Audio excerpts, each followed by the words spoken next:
This is K1DBC. All stations please stand by. The Denver Radio Club Learning Net starts in 5 minutes.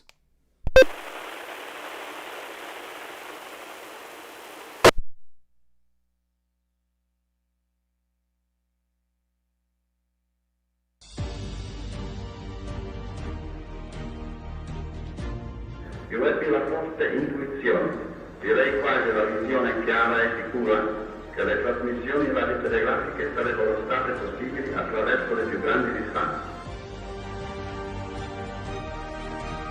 Guglielmo Marconi. Radio was born with a gunshot. From the attic of Villa Grifone in Pontecchio near Bologna, an electromagnetic impulse crossed the hill of the Celestini and was received by ground antenna over 2 kilometers away. The gunshot confirmed that the 3 dots of the Morse signal had arrived. It was 1895, and for the first time telecommunications did not require telegraph cables and wires.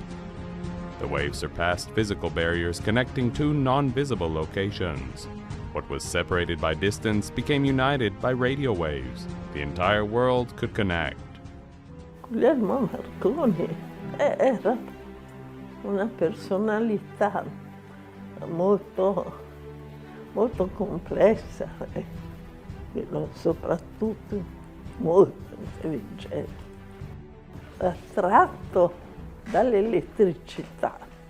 Le onde elettriche lui vedeva delle visioni del futuro. Guglielmo Marconi was born at the Marescalchi Palace in Bologna on April 25, 1874. His father Giuseppe was a landowner from the Emilia province, and his mother Annie Jameson had come to Italy to study bel canto singing. She was Irish, a UK citizen, and the granddaughter of the founder of the famous Jameson whiskey distillery. Guglielmo moved to Livorno, where he met Professor Vincenzo Rosa, a physics teacher who fostered young Marconi's passion for electrotechnology. Strange metallic objects appeared on the roof of his home, capturing the electric discharges of thunderstorm. A copper wire connected them to a bell, which rang with each lightning strike. Faceva le antenne, maniche di scopa, coltelli, forchette, usava qualsiasi cosa per raggiungere lo scopo, pieno di immaginazione. Era molto originale in quello.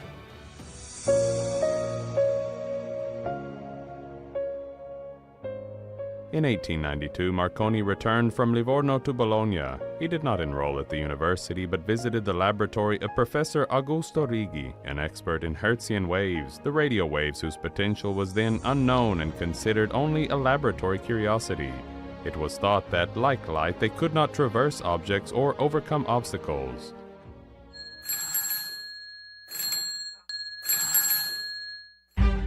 Yet the bells continued to ring from one end of the silkworm room to another, then between 2 rooms separated by a wall, and then in the garden. The goal became to transmit beyond the hill in front of the W0TX as repeater. Guglielmo set up the transmitter in the courtyard of his house. His brother Alfonso, accompanied by a farmer with a rifle, placed the receiver beyond the hill.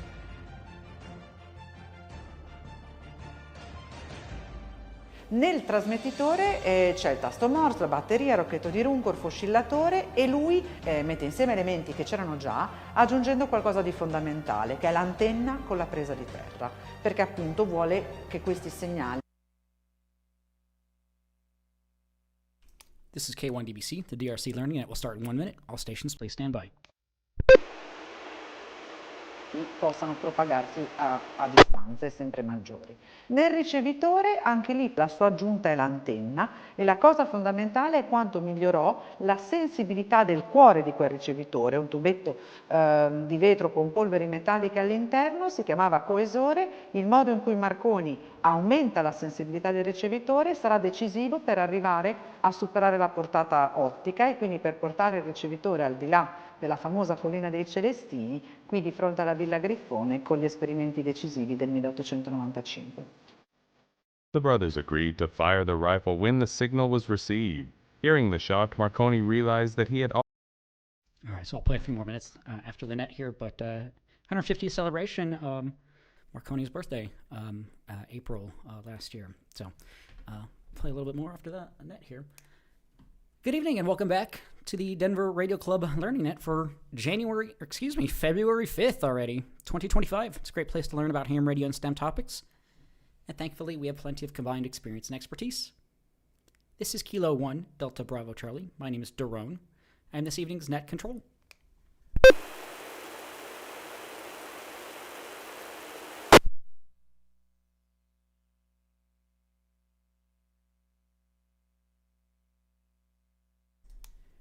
This evening, we'll be taking your comments, questions, check-ins, updates, and more. We meet every Wednesday except the third Wednesday of the month, 7:30 p.m. Mountain Time on 145.490 and 448.625. Both have a negative offset. You can contact us, Elmer at w0tx.org or net at w0tx.org. Most of us have a call sign at w0tx.org if we're involved in volunteering with the club. We can also stream and archive our nets on youtube.com/Denver Radio Club. So if you'd like to see behind the scenes of the net, or you're not able to access the repeaters, that is an additional way to participate in the net.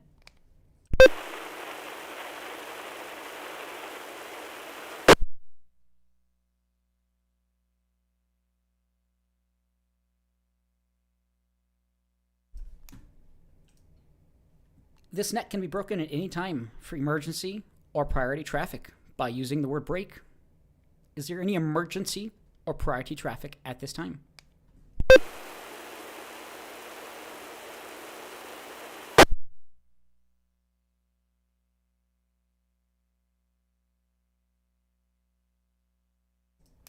All right. Well, we do put that out every net. There hasn't been on most nets any traffic emergency related. We're always happy to coordinate that effort, though. So if for some reason you need to break in, just let us know. With that, all check-ins to the net will be taken in alphabetical groups based on the first letter of the suffix of the operator's call sign. The suffix is the first letter after the number in the call sign. If you can, please try to use ITU phonetics, at least for the call sign, and indicate if you have traffic or questions as you check in. You can follow along with check-ins if you'd like, w0tx.org/check-in. With that, if your suffix begins with the letters A through M, Alpha through Mike, please check in now.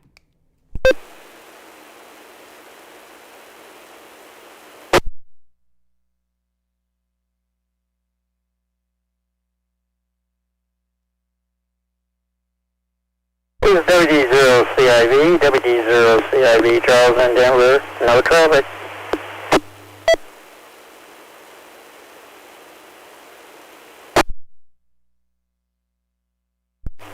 Kilo 5, Alpha Fox Oscar, K5 AFO, Ben in Aurora, no traffic.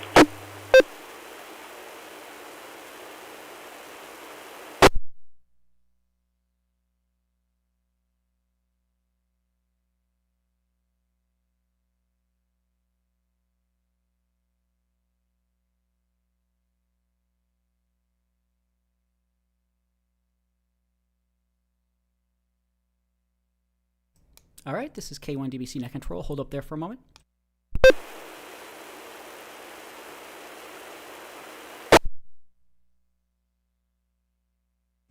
Net Control would like to welcome and acknowledge the following check-ins: WD0CIV Charles and K5AFO Ben. Thank you so much for checking in. Great to hear you. This is K1DBC Net Control. We'll open up the whole alphabet. We're taking call suffixes, all call suffixes, A through Z, Alpha through Zulu. Let us know your call sign, your name, and if you have any traffic or questions, all call signs, all call suffixes, please call now.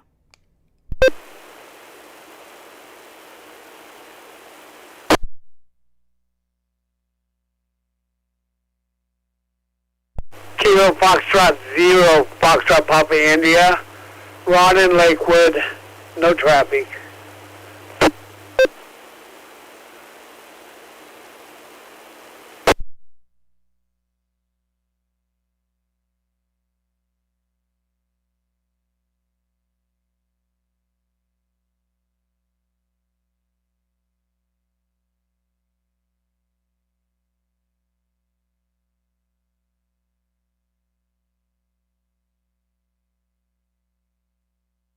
All right, in that time we had KF0 FPI Ron. Thank you so much for checking in here. It might be a quieter net. That's not a problem. It's kind of the beginning of the year here. But with that, we'll throw it out to the group. We're taking all call signs, all call suffixes. Let us know if you have any traffic or questions as you check in. A through Z, Alpha through Mike. Please call now.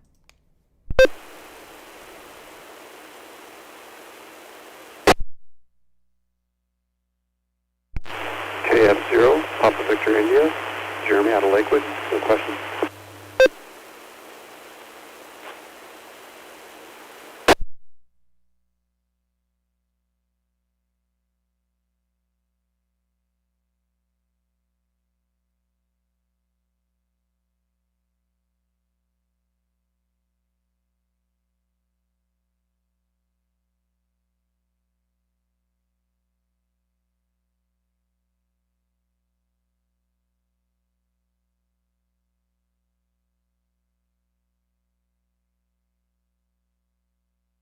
All right, this is K1 DBC Net Control. Sorry for the delay there. I missed the calls there. Jeremy, got you checked in though. K50 PVI in Lakewood, got you checked in. Really do appreciate that. And then we also had Larry, K0LAI, checking in from Fargo, North Dakota. Thank you so much for checking in online, Larry.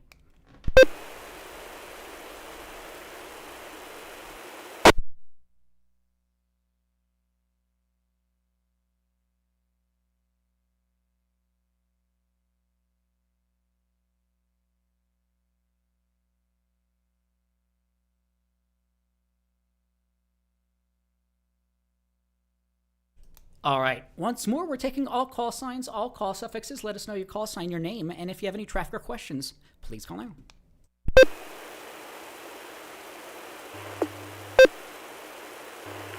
KB0 CGF, Kenny and Thornton, no traffic.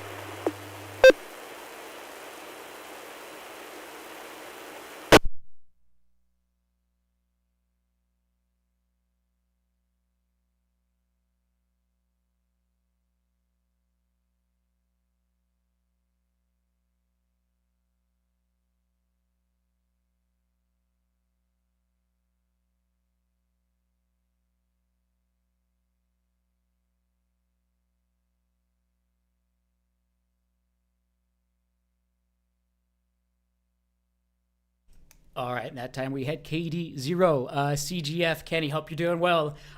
Really do appreciate you checking in. Thanks so much for checking in here. Again, this is K1DBC for the W0TX Denver Radio Club. Great place to learn about ham radio STEM topics. It's about an hour-long meeting. We have another 50 or so minutes. We're just taking check-ins so far. No one has indicated they had any traffic questions just yet. I was playing a video just before the net on our YouTube page, youtube.com/Denver Radio Club. International Marconi Day, April 25th, coming up here in a couple of months. So I probably would have forgotten it then. So just celebrating the life of Guglielmo Marconi. So check that out on the Vatican News English YouTube channel. I might play a few more minutes after the net here. I'm showing reddit.com/r/amateur radio, some photos and projects people are working on. With that, we'll throw it out to the group. Any additional check-ins at the moment, please call now.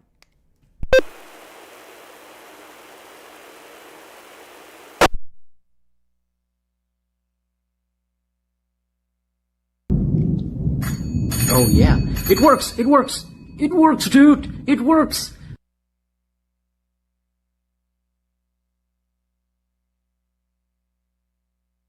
All right, this is K1 DBC Net Control. Anyone else then at the moment? We can certainly follow up on what we talked about last week. I know that Jonathan had purchased a cheaper HF shortwave radio off of AliExpress. There's been some recent updates with USPS shipping, but I think that's been undone in terms of mainland China, things like that. But what else did we talk about? I'll see if I can bring it up. But anyone else at the moment, I guess I'll throw it out to the group. I didn't hear any comments or questions. But if anybody has any traffic or comments or questions, please call now.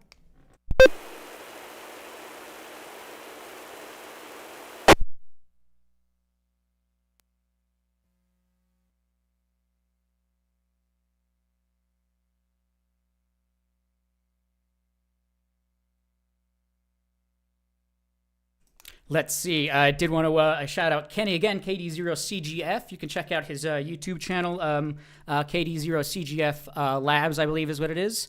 May not have an update here recently, but a couple of weeks ago had a update on his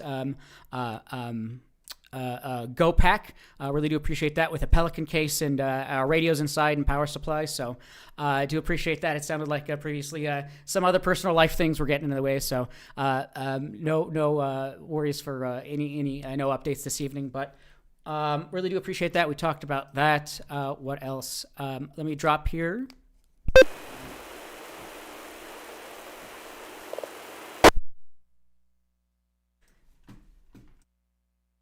All right, well, I'm looking at anything else up here. I want to also welcome Alex KS0E checking in on our YouTube channel. I do appreciate that. What else here? Upcoming meeting. I don't think we have a post yet on our website, but it's a half-wave antenna by KJ6ER. I think I may have mixed his call sign up previously due to dyslexia or trying to talk too quickly, but KJ6ER coming up the 19th of this month. So more information will be on our website soon. What else? I can certainly kind of recap what we talked about last week, but if anybody has any comments or questions or anything, please call in.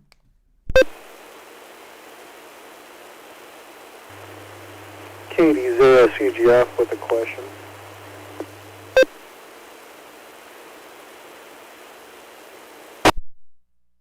KD0CGF Kenny, the net is yours. To be honest, it's also a little bit of both of the comments. It's interesting. When using a wire-fed antenna or a wire antenna, like say an inverted V, some of these antennas have ladder lines up on the radio tower. We have one, and we've had a couple of them throughout the years, and I've noticed the ladder line likes to break from time to time. This previous one was due to the wind ripping it off from the connector down at the base and the little piece of plastic that was trying to stabilize it. I guess the question would be, what's a good way to secure a ladder line antenna so that way it doesn't break in our Colorado weather? This is KD0CGF back to net.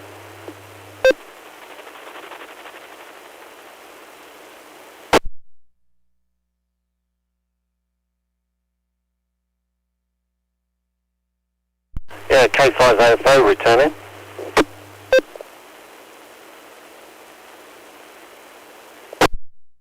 Great question. Securing a ladder line. Yeah, it is a bit flimsy. K5AFO, go right ahead. Yeah, good evening, everybody. I had a G5 RV up once, which was fed with a ladder line up to anyway, bringing it into the house and securing it, I found very difficult. And after the third or fourth break of the ladder line, I decided I wasn't in a position to keep the aerial in such a form. So also very interested to hear, because I believe the ladder line was very susceptible to near objects. So lashing it to a mast or whatever is not the way to go. I'm also very interested in anybody else's comments. K5 there. So.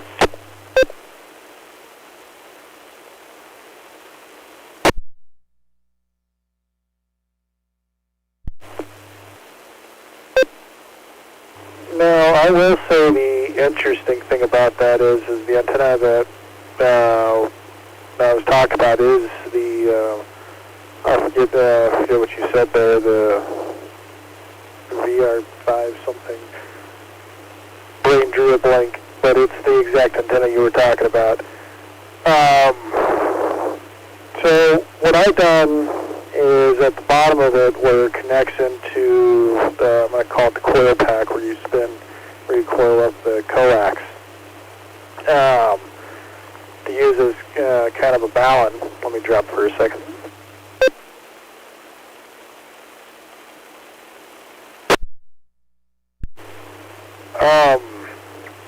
Instead of resoldering it back to its little posts, I actually took a crimp 259 connector, SO239. I took a crimp version of that, stuck it on the end of that, and crimped it down. And oddly enough, the antenna is performing much better. To help a little bit with the wind, I took about 2 feet of rope and tied it a couple links up on the ladder line and back to where it's connected to the coil. Let me drop for a second.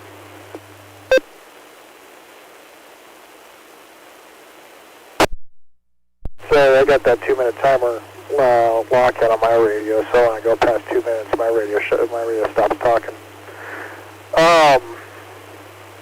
And what my concern is, though, now on the G5RV, there we go, is at the top of the antenna,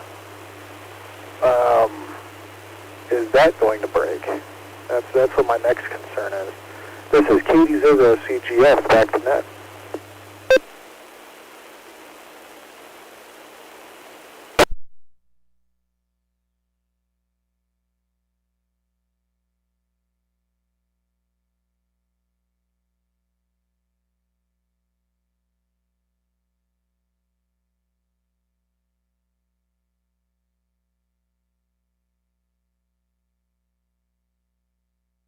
Good question there. This is K1 DBC Net Control. Very quickly to the original question, someone, a Reddit post was they threaded a large zip tie through the window around the balun, creating a small loop of slack, seemed to be holding so far. Also as mentioned, using a fiberglass pole, but to keep it, as Ben mentioned, a vertical metal objects away from it, multiple wavelength spacing away at the desired frequency. So yeah, there's considerations there.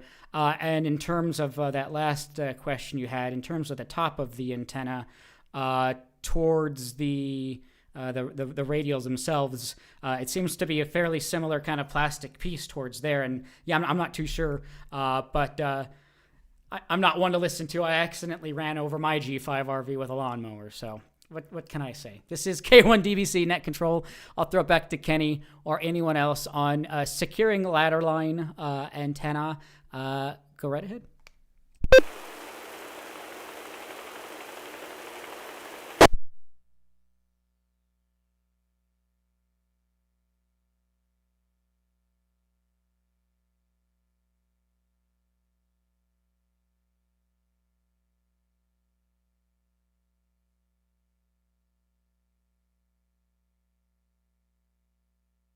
All right, this is K1 DBC Net Control. Yeah, hopefully we answered some of your questions there. I know this is a fairly popular antenna and kind of I feel like it's a fairly popular variant of an antenna. Anyone else on that or anything else from you, Kenny, or anyone else? Please call now.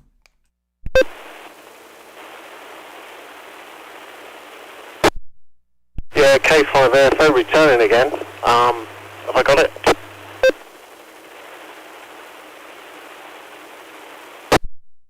K5AFO, the net is yours. Yeah, I found myself basically steering away from the ladder line and just using coax in various forms. And I always look at the ladder line with nervously, because knowing that at some point that it's going to break. But then coax fails and connectors fail and things get full of water, so it's whatever works. And I guess if you're from an economy perspective, it's probably quite a cheap, a less expensive way of self-building as well. So anyway, I'll drop the mic. I've got a couple of other points to share. Daron, back to you from K5AFO.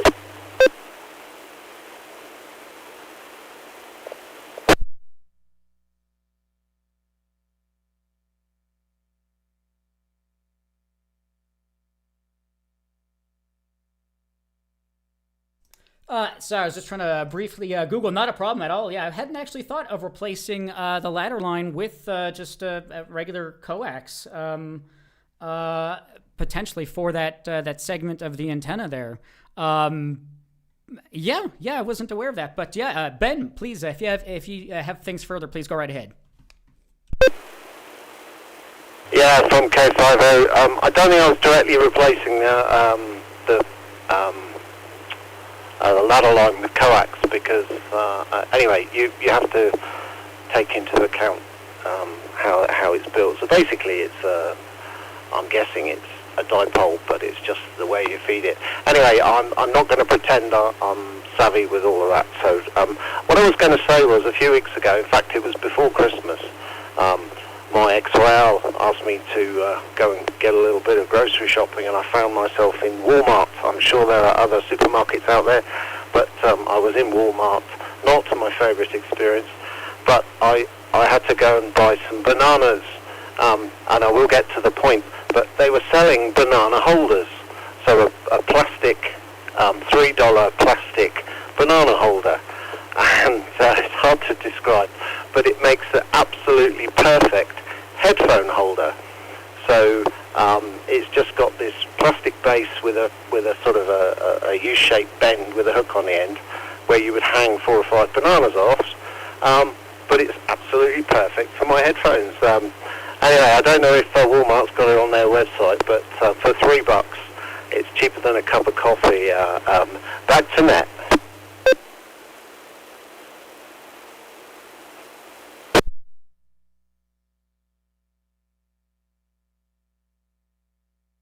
That's it. Around K5 headphones. That's it.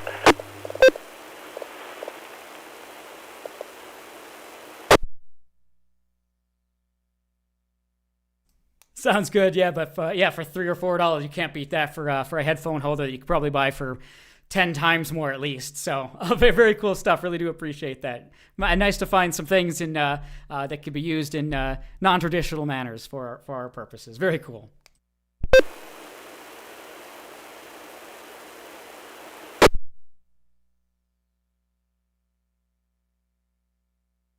Very cool stuff here. It's 7:52. Couple of comments in the chat. Just wanted to go back onto that here real quick. Really do appreciate Alex and Larry. And we had another check-in here. Really do appreciate that. W9KEC.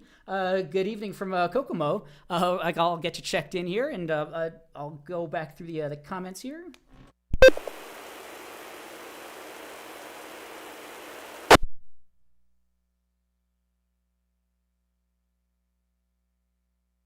Let's see, that was Kurt. Really do appreciate that checking in here. Let's see, Alex was asking about, maybe he was asking about some other things in the chat here, but verticals or dipoles, I think it may have been some inner chat stuff here, catching up on things. Larry did mention latest roundtable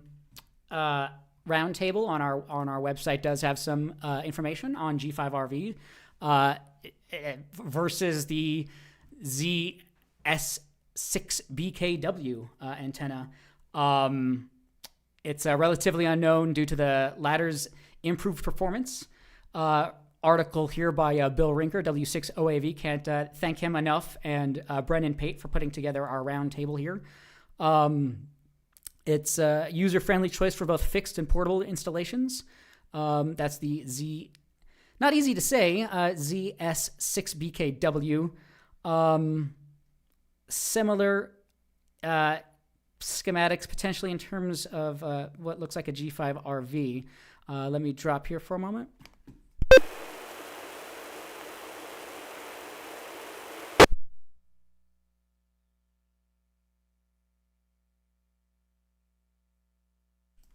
Looks like there are some slight variants. Marked improvement provides efficient multiband 40 to 10 meter and 6 without needing a tuner. In contrast, the G5RV requires a tuner. So that's one huge benefit I can immediately see. So maybe it's a center fed that uses a 450 ohm ladder line, also known as window line. Automatic impedance transformer achieving a near 50 ohm impedance. at the Balun, resulting in low SWR across 6 bands. Shares similar impedance concept with G5RV, offers greater performance and flexibility.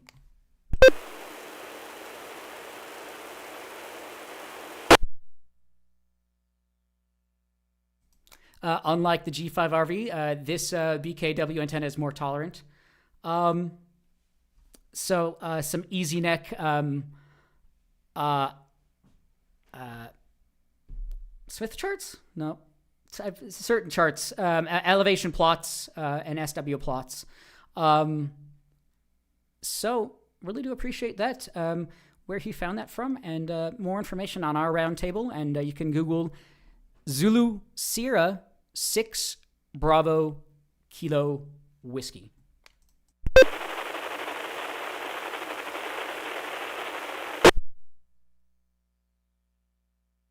Hey, good evening, Outlaw. It's just showing your Google name there. If you want to put your name or call sign, I can get you checked.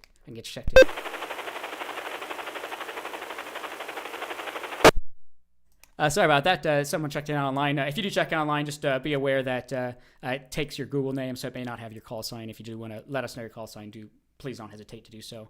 But yeah, please do check out our roundtable. If you do have some interest in writing articles or submitting photos or suggestions, please don't hesitate to do so. There's really only a few contributors, and they've kind of been the only ones doing so for quite some time now. So with that, it is 7:55. I'll take this opportunity to take check-ins. If you're just tuning in, this is the Denver Radio Club W0TX Learning Net. It's a great place to learn about ham radio STEM topics and everything associated with that. So if you'd like to check in, let us know your call sign, your name, and if you have any traffic questions, please call now. W0AWS, Whiskey 0 Alpha, Whiskey Sierra, Albert in Westminster. And I have to find an HF unit, and I'm looking at ICOMs, and there's one which is called an IC-718, and I'm wondering if anyone has any experience with something like that. Over.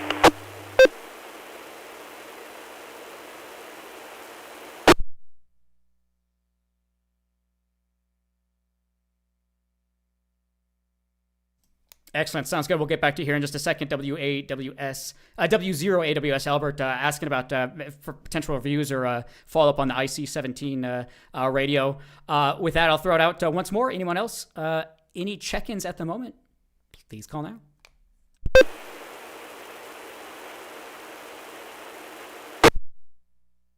Kilo Foxtrot 0 Alpha Victor Lima, Jeff Centennial with traffic.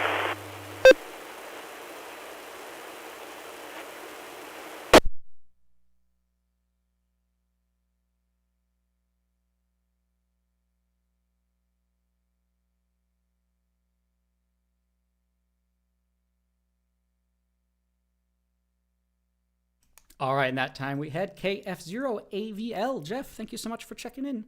Once more at the moment, this is the Denver Radio Club Ham Learning Net. If you'd like to check in, we're taking all call signs, all call suffixes.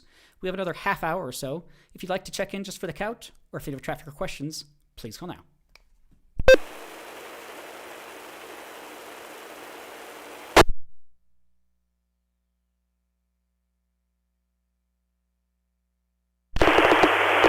Kilo Foxtrot 0, Romeo Golf X-Ray, Jim in Westminster.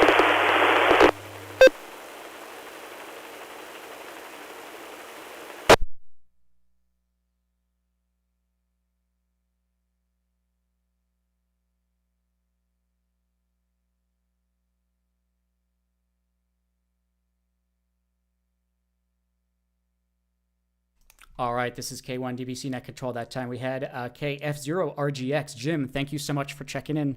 We'll take check-ins throughout the net a couple more times. If there's a lull in the conversation, please don't hesitate to jump in if you have not checked in yet. With that, we had a couple of check-ins with traffic there. We had Albert, AWS, asking for some reviews on HF stations. He was asking about the 718. Looks like it's maybe an older model, but probably still just as good. And then Jeff, AVL with traffic as well. So we'll get back to you here in a minute, Jeff. With that, Albert, W0AWS, the net is yours.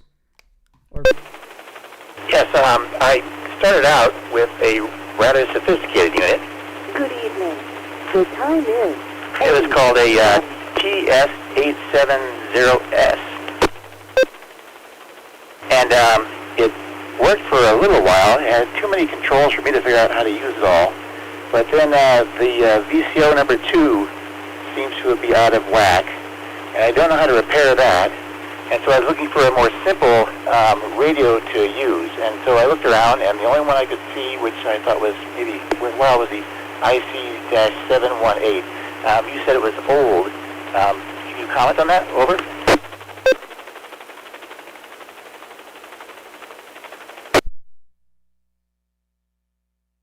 I guess the photos I was looking at just looked like an older model. It's probably not old now that I'm looking at that. So that's, you could disregard that. So it was just looking like an old eHam review kind of a photo that I may have been looking at, but that may not have been correct. Looking at the price point, it doesn't look like it should be an older model though. IC-718, looks like it's a pretty capable radio here. I'll throw it out. It looks like 10 meters, 160 meters. AWS here. More or less, I usually end up on 20 meters just because I have this 33-foot long wire sticking out the back of my house because of my homeowners association doesn't like these things. So I was looking for something which would work well on 20 meters. Over.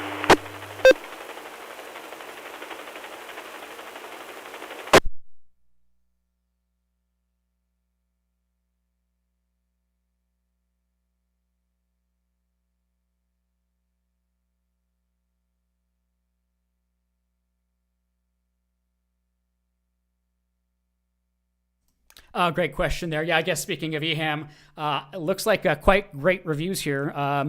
5 average over the last 188 days, 4.6 overall total of 439 ratings. So a lot of great reviews, it looks like, for a pretty good radio.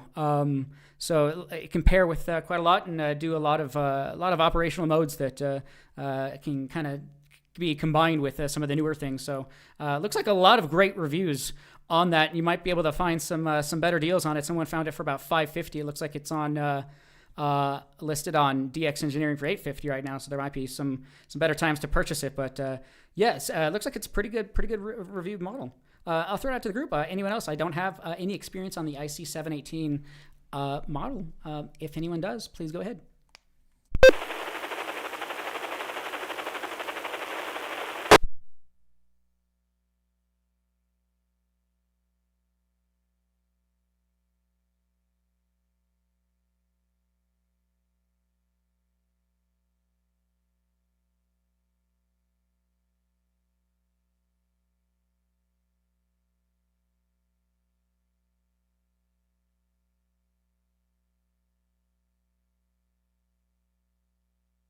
Well, I guess talking about the release date, ICOMAmerica.com first released the IC-718 in 2000. So a bit of a history to that model. Probably some updated variants, but as we know, a lot of the older models still work just fine. HF station here, all band, 100-watt single receiver. Looks like it's except for like 2 meters, 70 centimeter type bands, but HF all bands, transceiver, 100 watts. Yeah, very cool stuff. Yeah, looks like a pretty good transceiver there. Anyone else or AWS or anybody has any suggestions on HF transceivers? Please call me.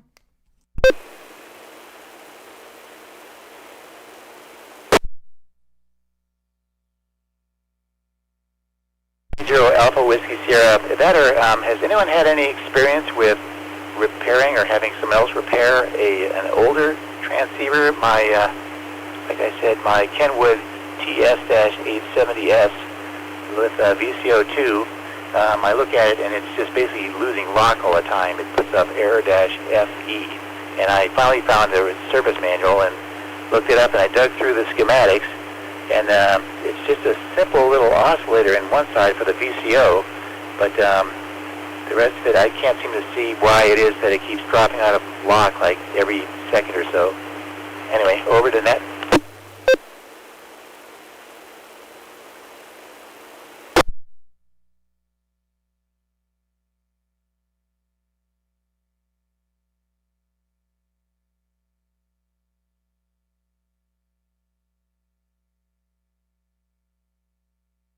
All right, this is a K1 DBC net control. I think you had mentioned it was a Kenwood TS880S or something like that. I am not too sure on that, but anybody on Kenwood radio repair or an understanding of what might need to be going on there, go right ahead.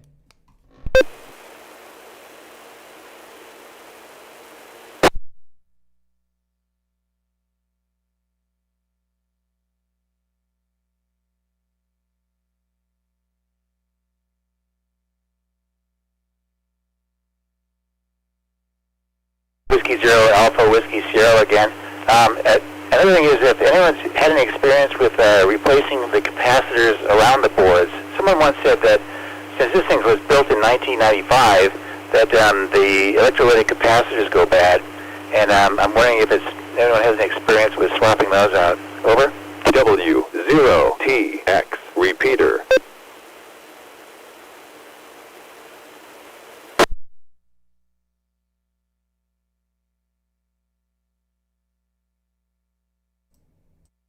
This is K1 DBC Net Control. I don't have experience, but I would imagine you should be able to desolder the ones that aren't working correctly, find replacements, and potentially solder those back in. But I don't know if it's that simple or not. But anybody on replacing capacitors within ham radios or anything like that, go right ahead.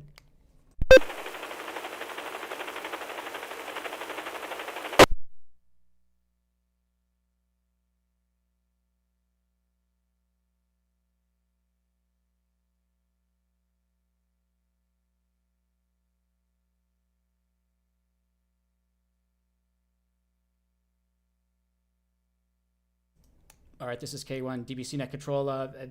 Larry K0LAI mentioned ICOM might be able to repair it. There are ads in QST for people that can do that as well. And he's mentioned, caps are not hard to replace. If you've done any PC work or any other soldering work, those are fairly large and compared to some of the components out there, especially in some of these older radios, things like that. So there's some electronic repair shops around the area. There's some radio repair shops around the area. They might be able to do it, or we can see if anybody within the club might have some experience doing that. I keep missing the exact model that you mentioned there, but AWS, if you have anything further on that, go right ahead. AWS here, actually is a Tango Sierra 870 Sierra. And if anyone knows of a repair shop that's local, that would be of interest to me too as well. Anyway, back to net.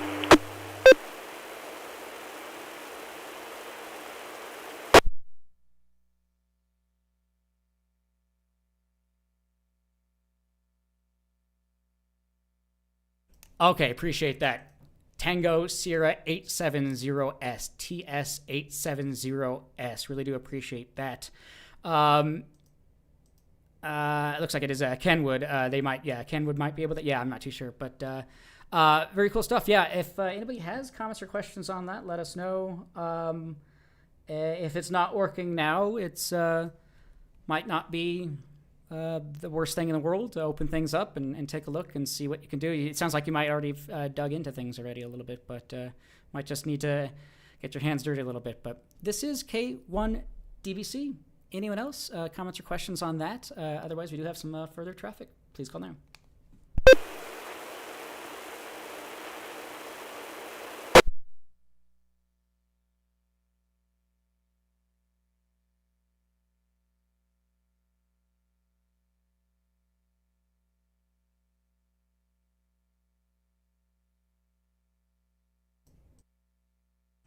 Okay, this is K1DBC Net Control. I was just bringing up. If you do have access to ARL QST, you have access to the digital version, and they put out the newer version usually a month ahead of time. So I was just browsing through there a little bit, maybe seeing if I could find the ad for radio repair. I'll browse through that for a bit, but with that, we also had AVL, KF0AVL. Jeff, the net is yours.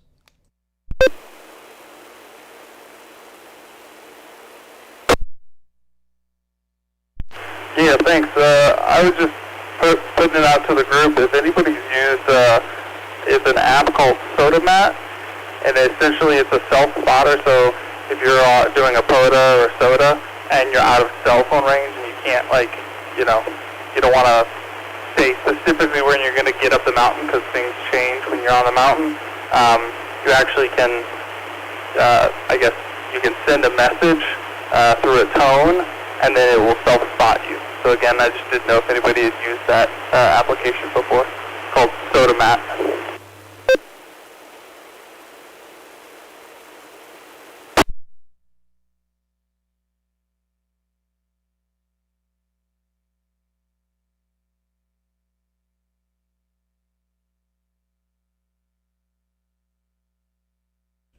Great question there. I think I was trying to look for an Android application, AVL. Jeff, is it just sodamaps.org, or was it an Android or an actual application? It sounded like if there wasn't internet or something, it was that map, as in Google Maps, Mike Alpha Papa.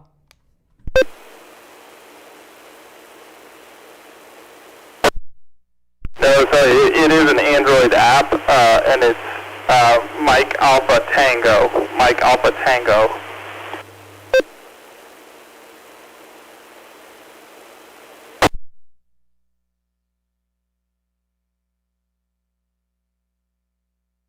Okay, that did it. Thank you so much. Sounds so similar. Yeah, very cool. Automates various SOTA and POTA activities. We have not heard of that. I have not heard of that before. I definitely would have got tripped up on that before. Wow. So let's see here. Yeah, I don't know if you have a quick review of that. Let's see. Incredibly valuable app and tool for spotting yourself. Let me see here. On the SOTA or POTA networks when you're truly off grid and outside of the range. 2-minute video by a YouTuber here. You could set it's probably a bit confusing. They mentioned it's set it up in advance. Someone's posted a quick start guide. So it's an incredibly powerful resource tool for those who activate parks and summits in remote locations. Truly remote, which do not have internet. So SotaMat, Mike Alpha Tango. I think they mentioned to pronounce it like mate, maybe as an automate, SotaMate. SotaMate. I forget what that symbol over the A is. SOTAMAT.com. Anybody have any experience on that? It sounds like pretty cool stuff here.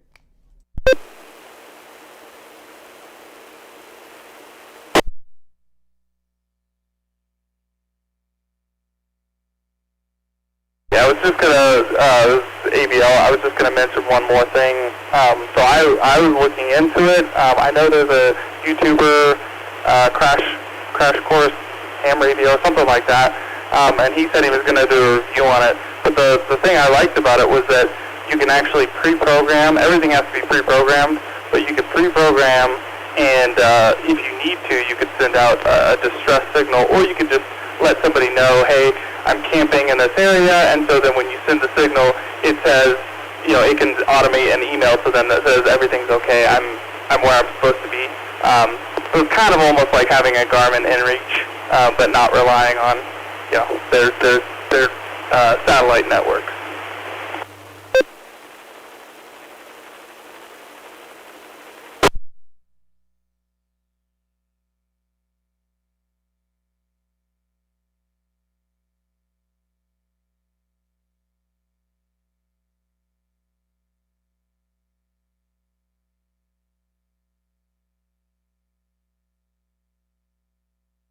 Wow. Okay. Very cool stuff. Yeah, I was looking into that a little bit more here. It's I was looking at their frequently asked questions page. I was looking for a question of what does this do, and they don't have that on there. But I think once you start digging into it, and once you probably start doing SOTAs and POTAs, this might be a little bit more obvious about why this might be of any help. It's I'm not necessarily grasping the concept exactly at the moment, but it sounds like maybe pre-automating some messages and things like that for sending spots and messages. So really cool stuff here. Anyone else? Let's see. We had a couple of people, but anyone else over the air? Please hold on. Okay, thanks, Ben. Have a good evening.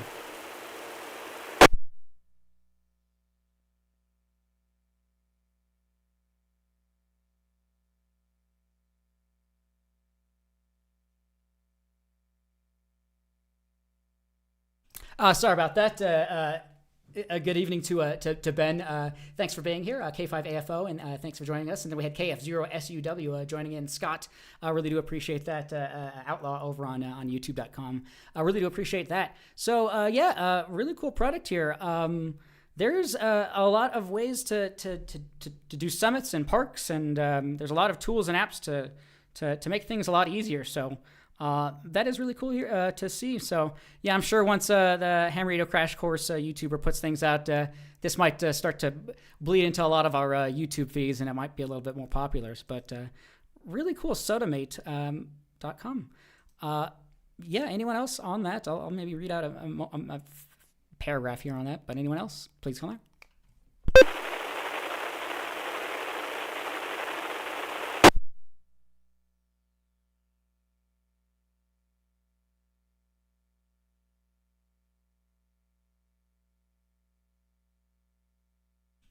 Very quick blurb.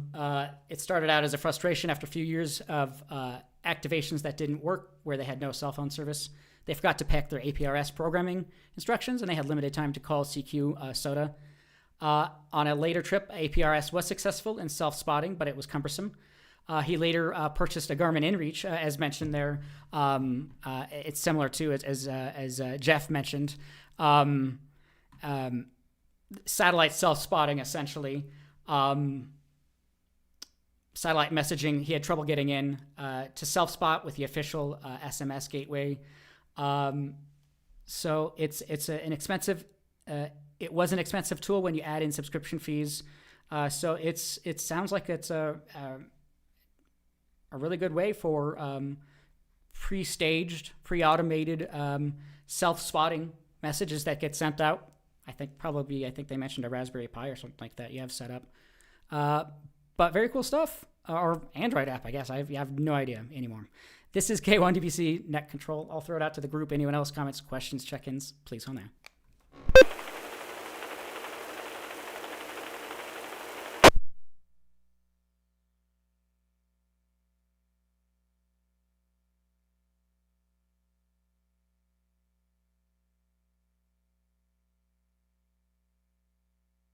Awesome. Well, thank you. Yeah, we'll have to check into that and bring that up at a future Learning Net and our upcoming meetings and stuff like that. People might be interested in that. So appreciate that, Jeff. AVL. It is 8:18 or so p.m. We have 12 or so minutes for this evening's Learning Net remaining. Really do appreciate everyone who's checked in here so far. We've had 13 check-ins. Do appreciate that. Anyone else? Comments, questions, check-ins for this evening's Learning Net? Please go now.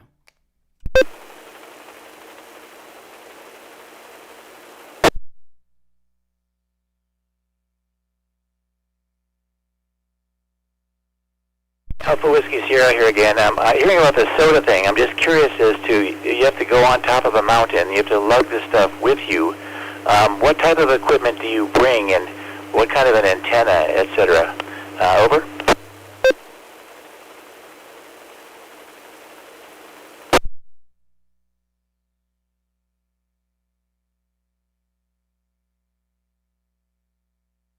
AVL comment?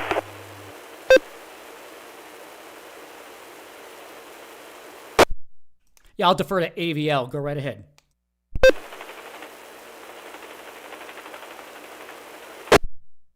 Yeah, so for the SOTA or POTA, so it's Sparks on the air or Summits on the air, typically you're obviously you don't want to lug a lot when you're doing a summit on the air.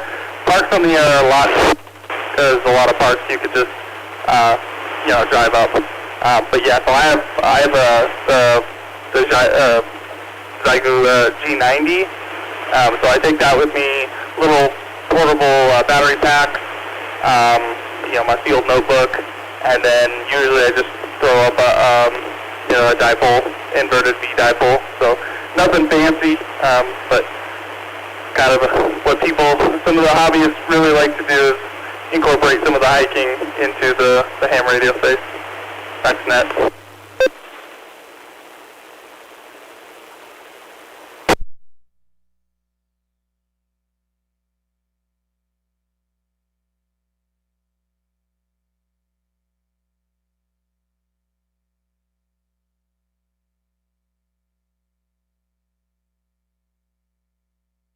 Perfect. Thanks for the follow up there. Yeah, it can be as little as much as you want, and summits usually it's a QRP as little as possible. As mentioned, parks a little bit different. You could drive up with quite a lot more equipment. I should have just watched this 2-minute video about this automation here. Why use this? They mention traditional spotting methods requires internet, cell phone connections, digipeaters, devices, computers. This goes on to mention that again, it's just this Android app. Excuse me.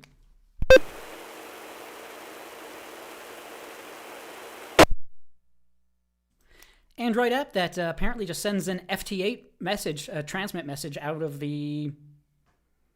either the phone, and then you transmit over the air.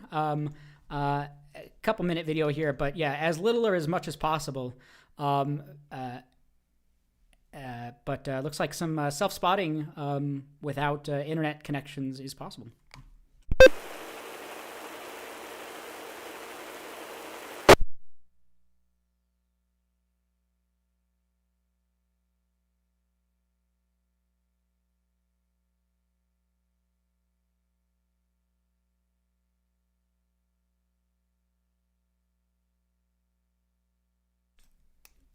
Great question there. SOTA, there's probably a US site, but there's also a UK.org, I believe, site, org.uk. There's a guy named, goes by the call sign of WG0AT, I think, WGoat, Steve, here in Colorado, and he's a YouTuber as well. So you can see some of he has some pack goats and does some parks on the air, summits on the air, a lot of CW. Things like that. So you can check his channel out and kind of see what some of that stuff looks like. This is K1 DBC Net Control. I'll throw it out to the group. Anything further on that? Please go now.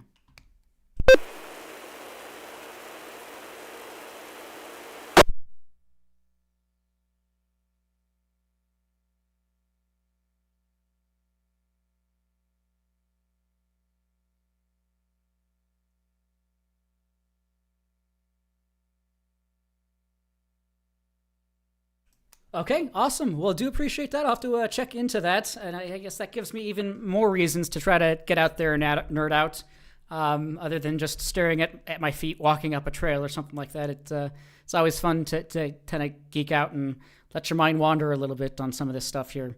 Very cool stuff. 8:23 p.m.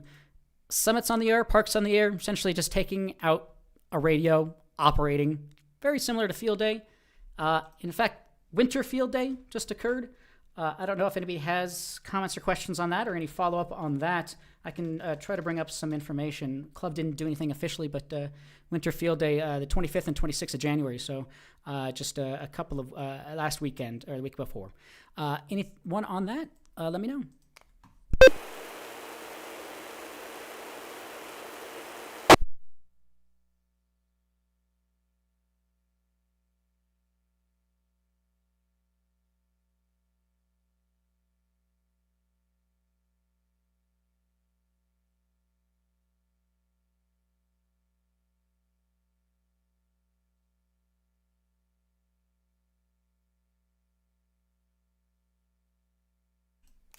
I guess I'll show some pictures. If you're looking on the YouTube, this is not an audio medium, really, over ham radio, but user RoboKill234 on Reddit.com here. let me see if he gives some more information on his setup. But pretty nice looking tent here with kind of built-in chimney. So for some medium to long-term use, which is awesome. Keep yourself warm. And let's see if he shows off his radio setup. So Zygu G90. He's probably doing some HF work there. Single sideband QRP, maybe some FT8 work, but fairly minimal setup. Just his a radio and a laptop in his tent. So winter field day can be quite a bit different than summer field day. It's very similar operations, a similar concept, but certainly different time of the year. So usually I think it's the last weekend of January, I think last week of January. So if anybody has any experience, winter field day, let me know.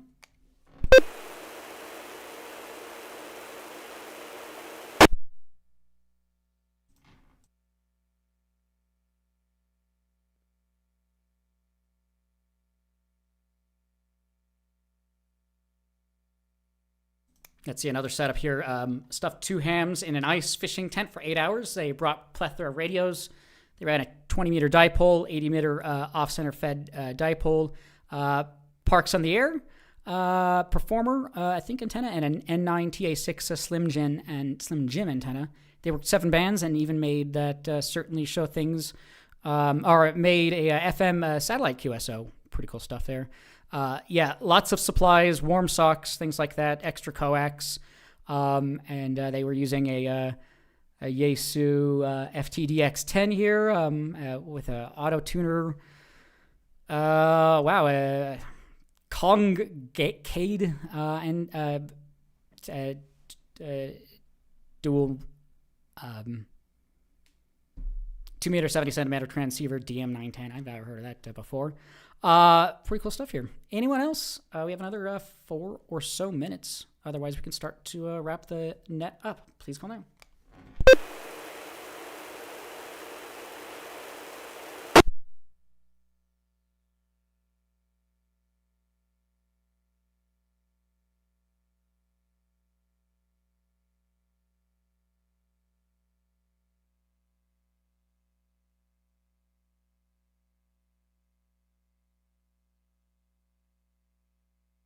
Okay, nothing heard. Again, I'll just cover some club business. We'll throw it back out to the net. w0tx.org for more information on our club. Our roundtable did just get released today. It does get released automatically every 5th of the month at 12 p.m.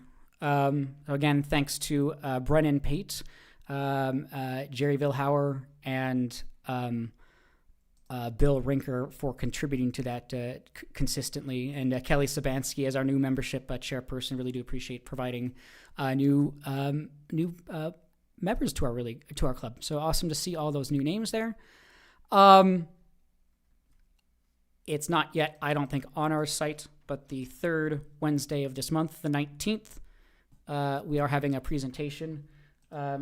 More information will be on our website probably within the next day or so. With that, I'll throw it out to the group. Any last minute comments, questions, check-ins, anything else last minute for this evening's Learning Net? Please call now.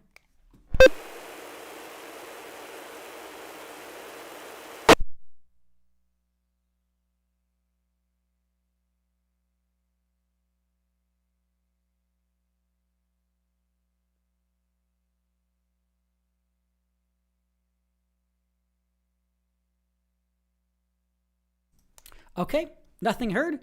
If you were watching the YouTube stream just before the net, I was playing a video to mark the International Marconi Day, 150 years.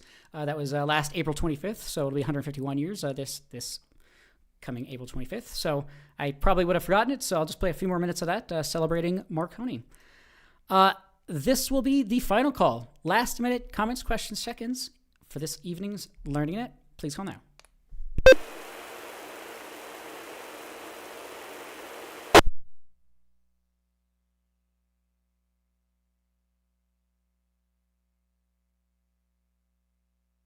Okay, nothing heard. Thanks again, everyone. thank you to the Denver Radio Club for allowing us to use their repeaters. Again, we had a total of 13 check-ins. We appreciate everyone checking in over the air, online. Can't thank you all enough. With that, we'll join you next week, the 12th, for another Learning Net, 7:30 p.m. Mountain Time. With that, 7-3, I will be clear. I'll play just a few more minutes of Guglielmo Marconi, the man who listened to the future. Good evening. Always been right. It was the beginning of a revolution. Aveva 21 anni e subito hanno capito i genitori, la madre che lo adorava, che lo appoggiava, credeva ciecamente nel figlio. E ho andato con lui in Inghilterra, a Londra. After demonstrating his invention to the head of the British Post Office, William Preece, Marconi applied for the first patent for his wireless telegraph, which he received on July 2nd, 1897. 20 days later, he established the London-based Wireless Telegraph and Signal Company, later the Marconi Company. After 2 years, he opened a branch in the United States, which was later sold to General Electric and became RCA. By the end of his life, Marconi held 70 patents. Lui era un inventore imprenditore, anzitutto, è il primo caso di inventore imprenditore nella storia, perché oltre a inventare la radio creò anche in seguito in Inghilterra la Marconi Company, che fu la prima compagnia internazionale di comunicazioni senza fili. Marconi continued to transmit over ever greater distances. In London, radio waves connected one bank of the Thames to the other, then the two shores of the Bristol Channel. In 1898, the British Regatta at Kingstown was the first sporting event to be broadcast live as updates from the sea reached the mainland. From her summer residence on the Isle of Wight, Queen Victoria received information via radio from the Royal Yacht. In 1899, Marconi transmitted across the English Channel.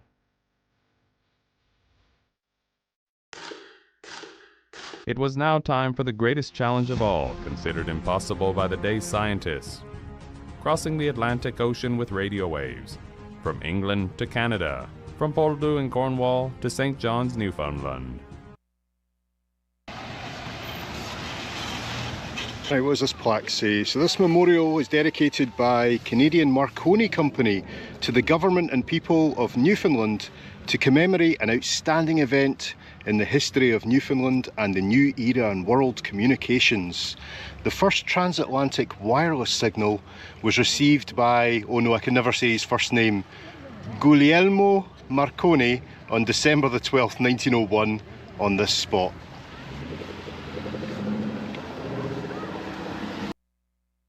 Thank you, everyone. Forgive me.